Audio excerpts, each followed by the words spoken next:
Oh, well, hello, and a very warm welcome back to the Andrew Eborn Show with me, Andrew Eborn. I'm thrilled to welcome to the show Quinn Lemley. How are you, Quinn? I'm so excited to be here, Andrew. It is such a thrill, and what a brilliant name. Where does that come from? It's actually Gaelic, but I'm not Irish. I'm Polish. But Aha! my mother loved the Dzień name. dobry, Częstochowa, Nagora. Which part of Poland? I near Warsaw. Ah, Katowice. I know I Katowice. I've never been. Can you believe You it? I need to you've go. never been. What I love about Poland is you've got some wonderful traditions. So at Christmas time, you get the scale of a carp and you put it in your wallet to bring you luck for the whole year.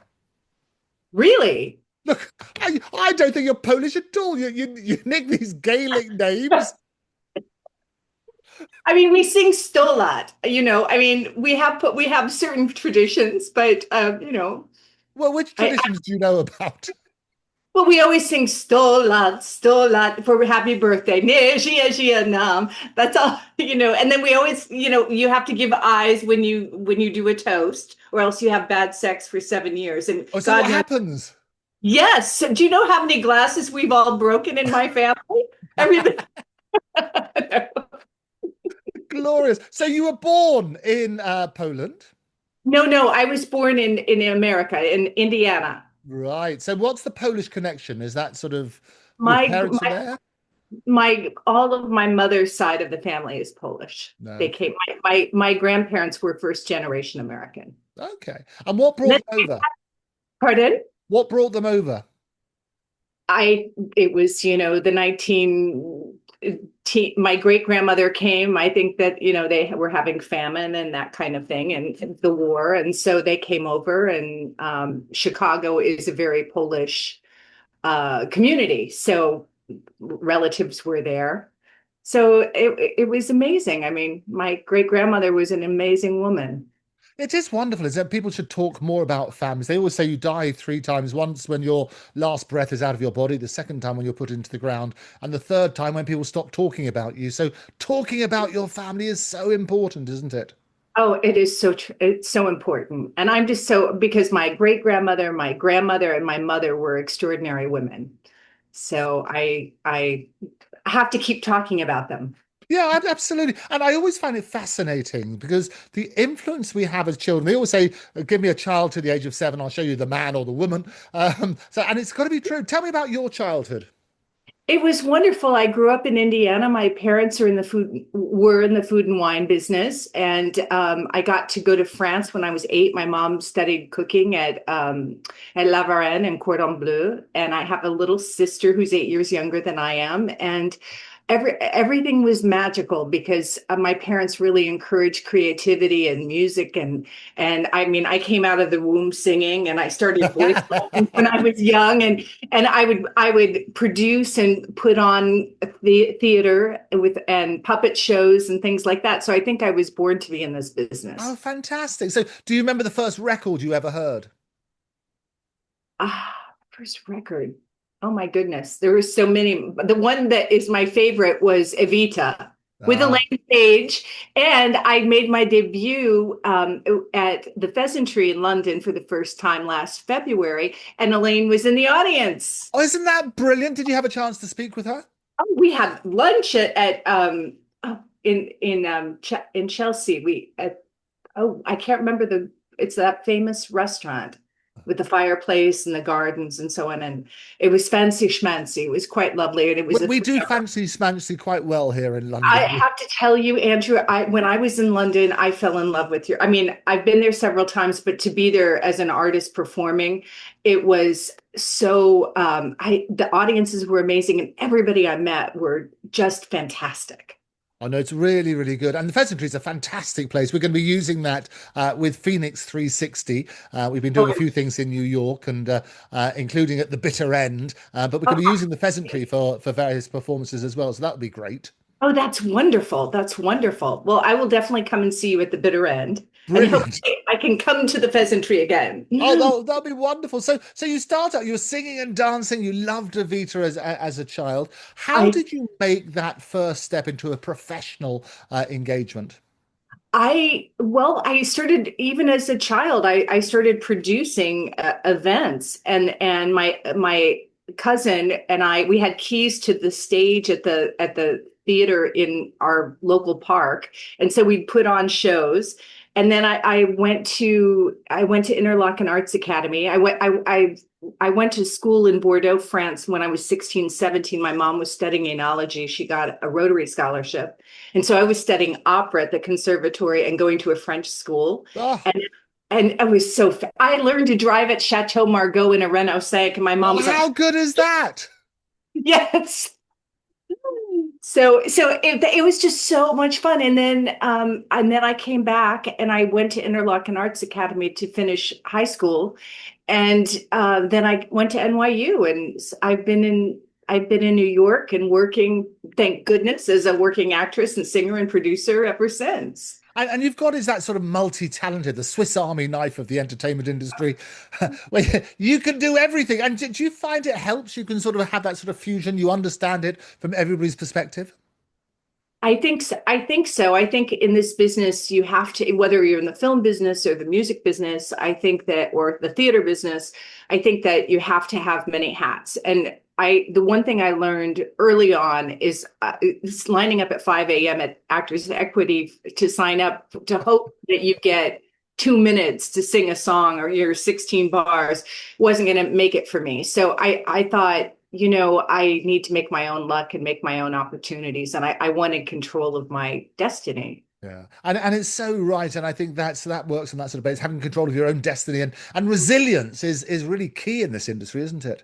Yes, it is. The past 2 years have been have been testing my resilience, but I think I'm going to write a book because of it. Because in 2 years, I lost my husband, who was my manager, and he was only 53, and producer, and my mom, and then my associate producer just passed away in June. So, but you have to keep getting up and like you said, keep talking about the people from the past and celebrate the relationships and the experience, not be negative and dark about it. Yeah.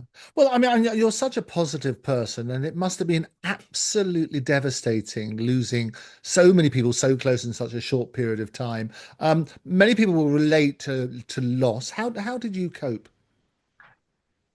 I, you know, I said that the first year when Paul died, I said yes to everything. And that's when I got to go to the Pheasantry. And I was open to all kinds of possibilities my circles opened up, and I, I, I didn't have that fear that I once had about what people thought of me, or of failure, because I lost my best friend and I lost my partner. And when you feel like you've lost everything, you have nothing to lose and everything to gain. And now I'm learning to make choices of, what I say yes to, because,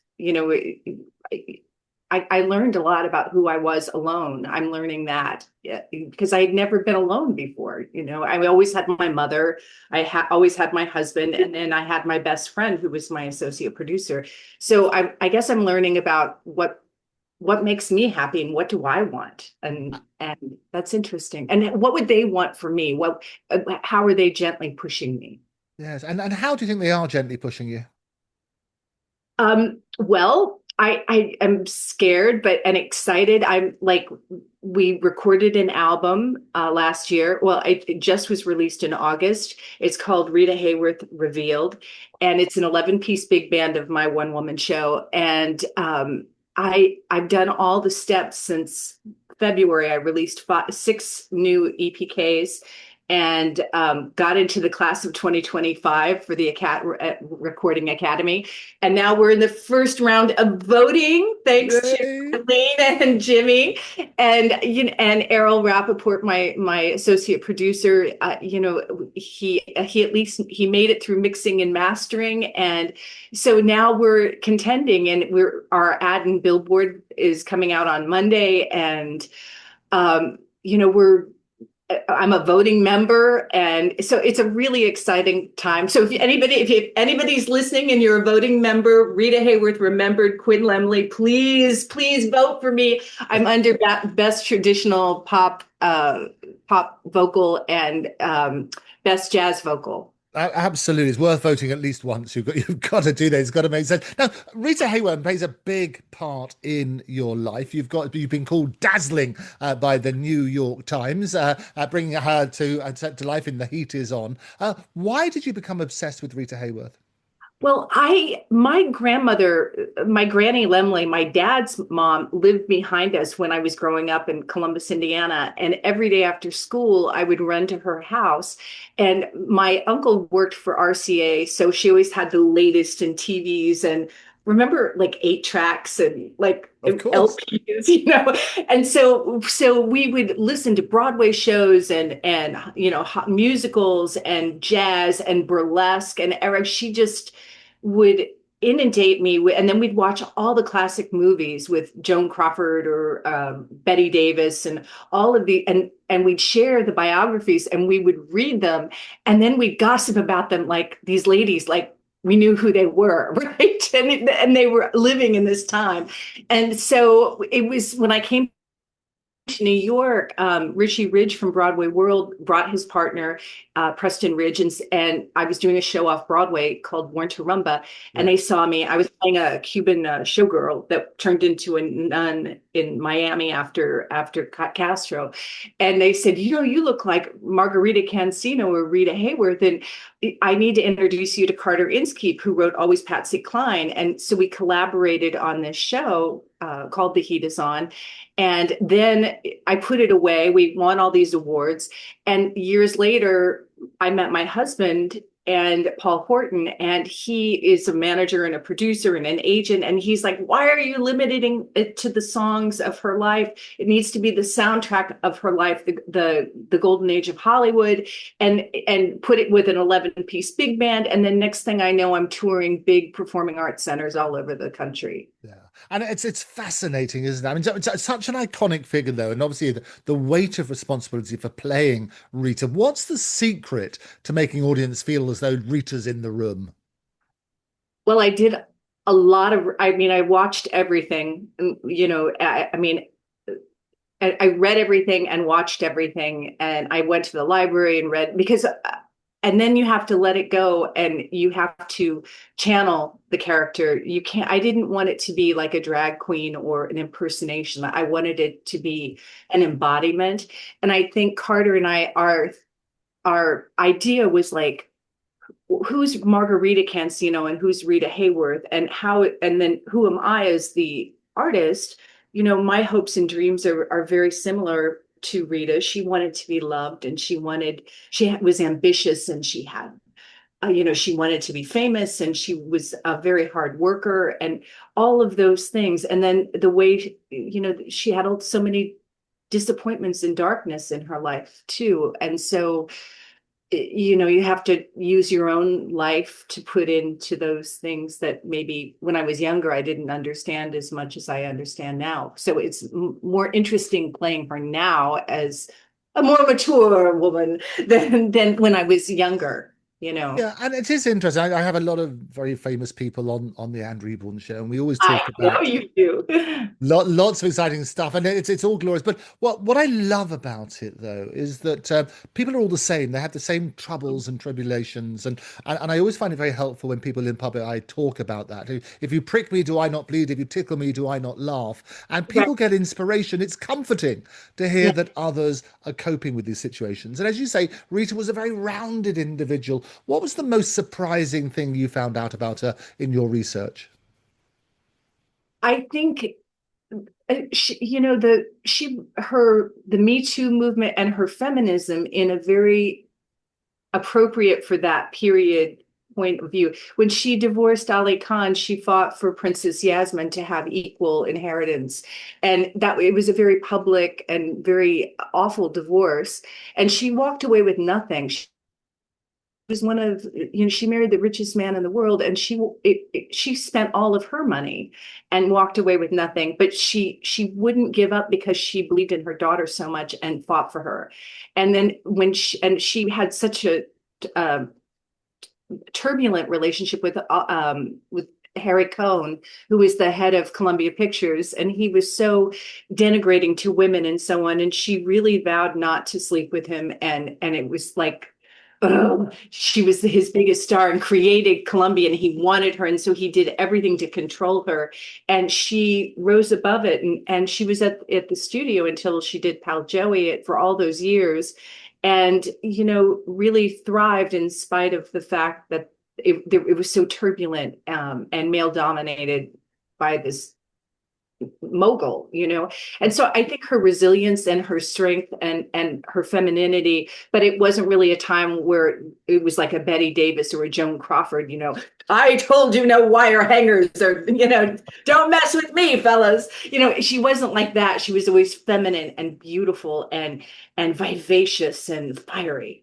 Yeah, and it is that sort of fieriness and the vivaciousness and so on and so forth, as you say. But it's also empowering for women. And now burlesque, a lot of people say that's very empowering for women. You've got your own show, Burlesque to Broadway. You blend the sultry allure of burlesque with the polish of Broadway. What inspired you to fuse those worlds? Well, when I was after Rita Hayworth, my husband Paul said, "Quinn, you need another show," and I was like, "Who am I going to do, or who am I going to portray?" And so I was always fascinated with Gypsy Rose Lee. Of course, Gypsy is the greatest musical ever, but I was like, who was this woman? And I was obsessed with her book, her autobiography.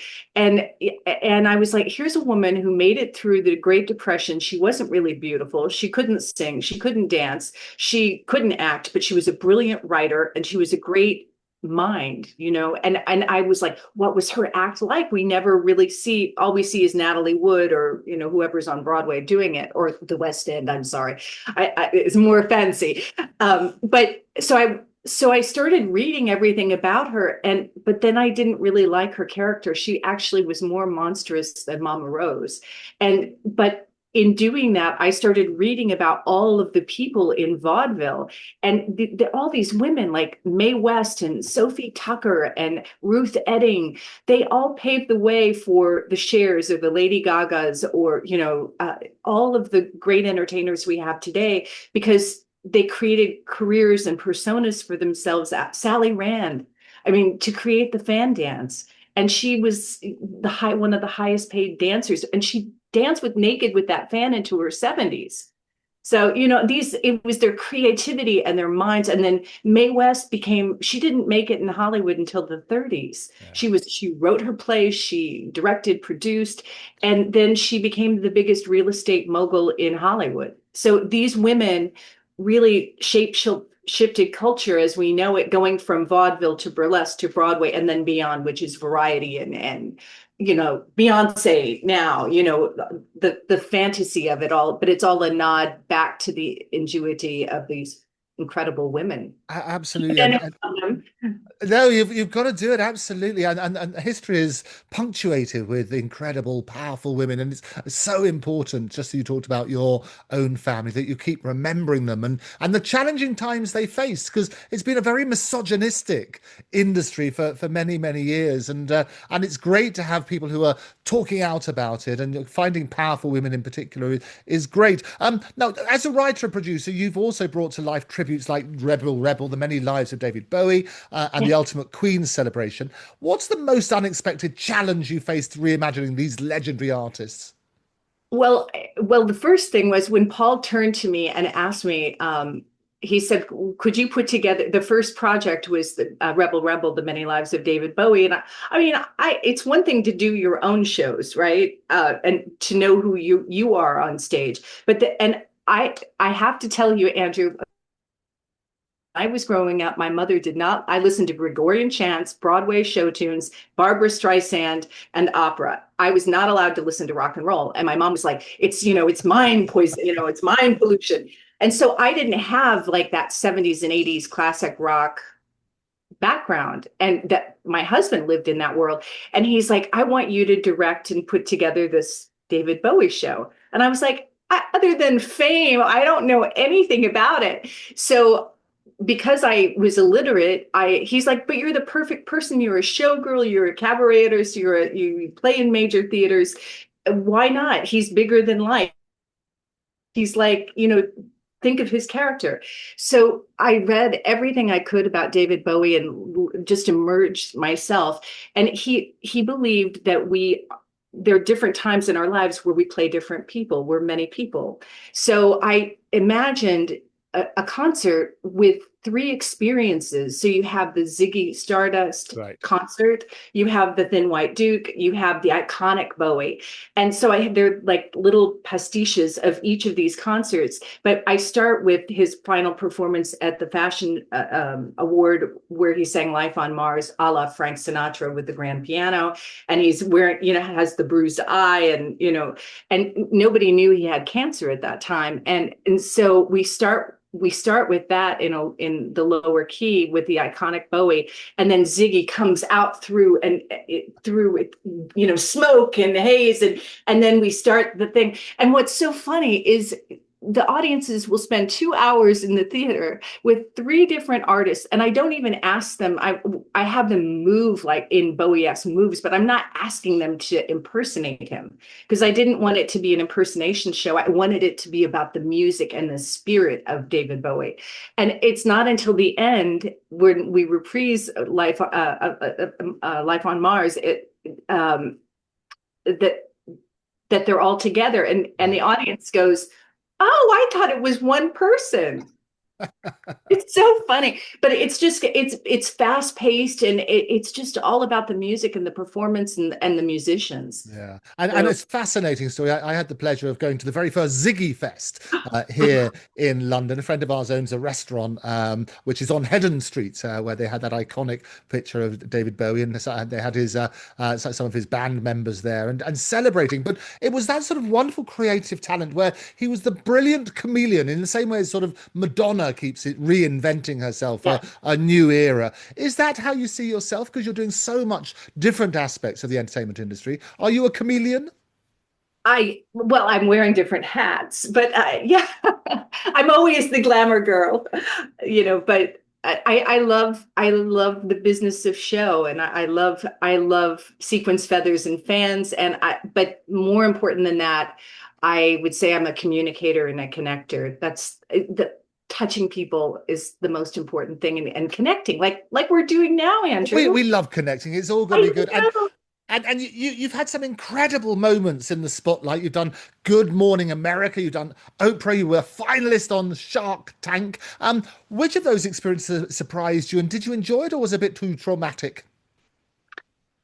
Well, the one that surprised me the most was Shark Tank, being a finalist on that. It was the height of the recession, back then. And we were trying to birth a show, and we were financing it ourselves, and we were looking for backing, investors. And it was just a really hard time. We had trouble making payroll, and but we made it happen. We did it, and we had to service contracts, and we were still developing the show, and we had this list of things we wanted to do. And so I went to a small business expo, and we had like a 30-second pitch, and my girlfriend said, "You guys have to pitch the sharks." And I was like, "There's no way. I mean, live entertainment, it's usually products and gadgets." And we pitched it, and so we made it to the finals, and we worked with the producer for 6 months. And then we were prepared. We did all our video, and we were getting ready, because it's a reality show. You don't know when you're going to go. And so it was the last week of the shooting, and the producer called and said, "Sorry, can you wait till next year? The Sharks don't want to invest in this space." And we were devastated, because we were like, we couldn't hold on another year. And I went to Toast, but the night before that happened, I had a Toastmaster friend that I didn't know, and she lives next door. And I said, "Would you look at my Excel sheets?" Because it's like getting a master's, you doing your futures, your historicals, and all of these things. And believe me, I don't like doing spreadsheets and numbers. I'm a creative person.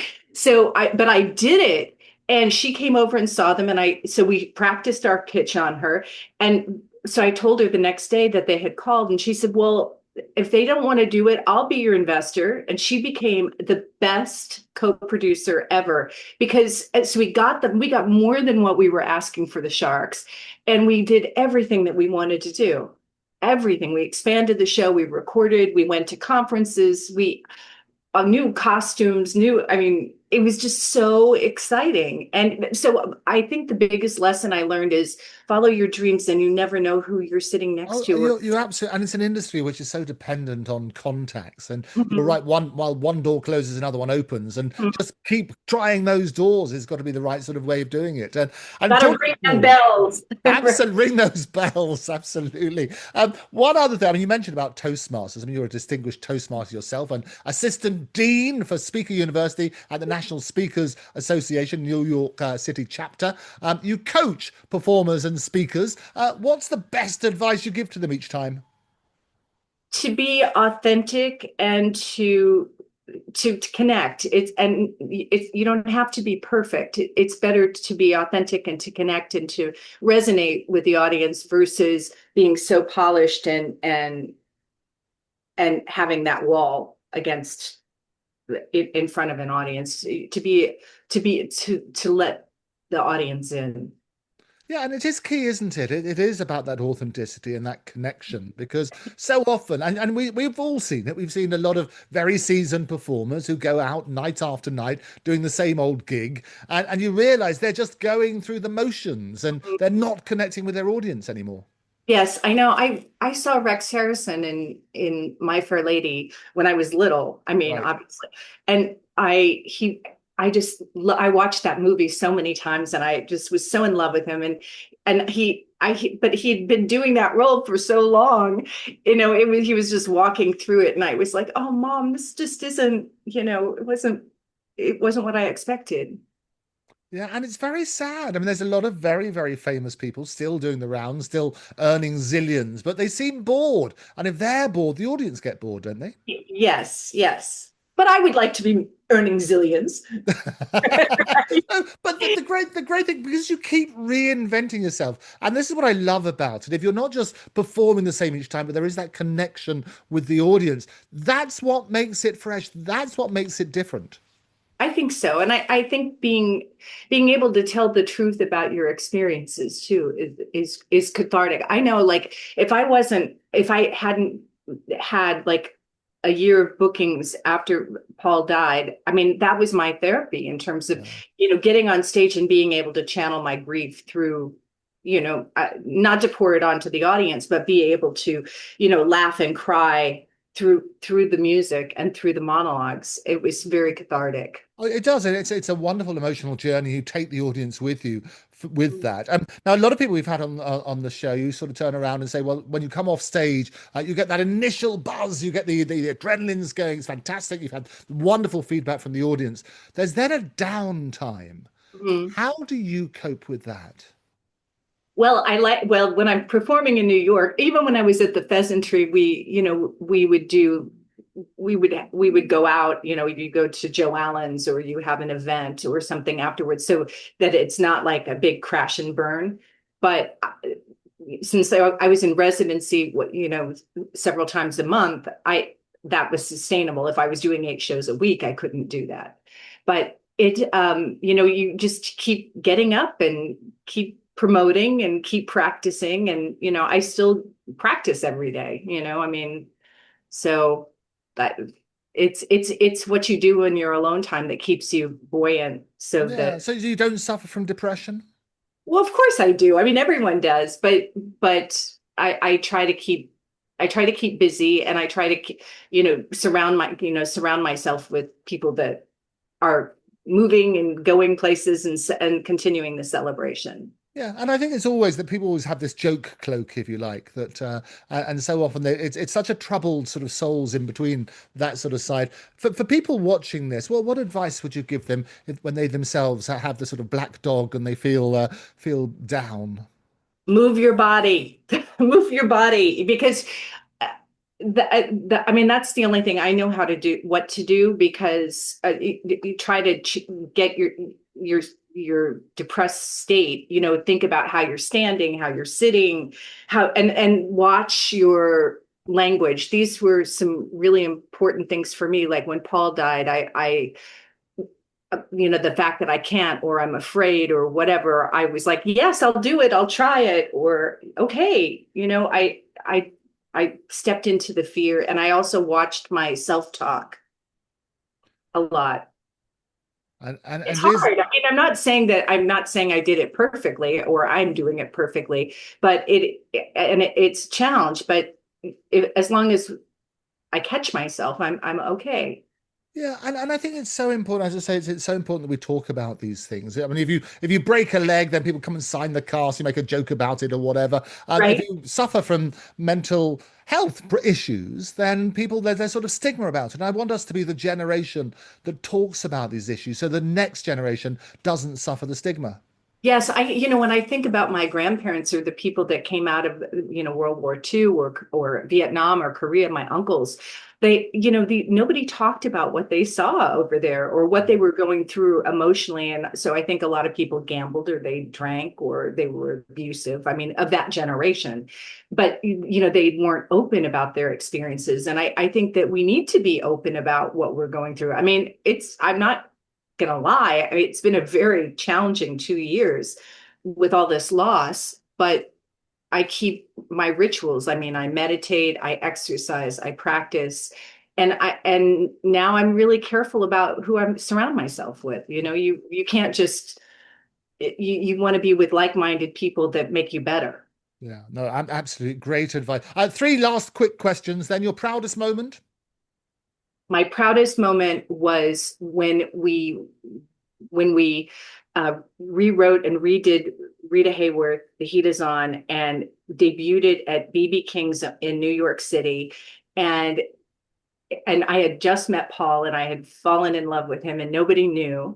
And everybody in that audience, we had like 800 people, were came from all over the world, and that were in my life were in that room. And that was probably my most magical moment, because of the connections, and I felt like my whole life had come full circle, and everybody was in that. I was holding them in that space.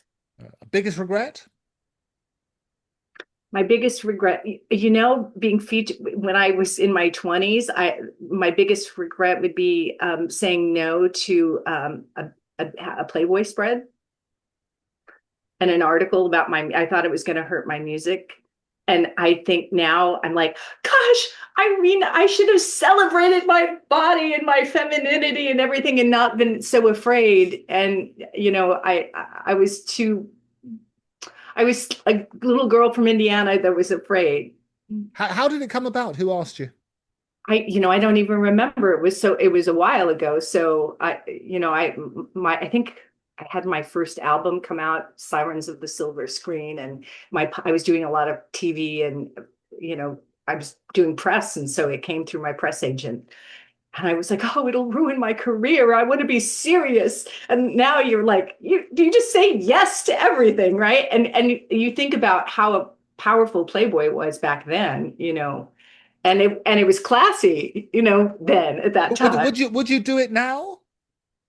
Well, I don't know if they, now is a different time. I don't know. I don't know. Maybe. I don't know. It depends. Okay, interesting stuff. And finally, then, if you were to write a letter to yourself at the beginning of your career, what would you say? I'd say, don't be afraid.